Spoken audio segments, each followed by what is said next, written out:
अहम तरीन अपडेट से अपने नाज़रीन को आगाह कर रहे हैं कि 2024 कराची में कत्ल की पहली वारदात सामने आई है और बताया जा रहा है कि सुपर हाईवे पर यह वारदात हुई है जिसमें नामालूम अफराद की फायरिंग से एक शख्स जाँ बहक हो गया है।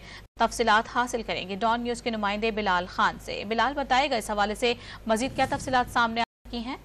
जी बिल्कुल, देखिए सुपर हाईवे पंजाब अड्डे के करीब कच्चा कुंडी से एक लाश मिली है। मकसूद जिस्म के मुख्तलिफ हिस्सों पर 4 गोलियों के निशानात हैं। पुलिस हुकाम की जानिब से बताया गया है कि जावको से पिस्तौल की गोलियों की हॉल नहीं है, जबकि शुबा है कि मकसूद कहीं और गोलियां मारकर लाश यहाँ फेंकी हो।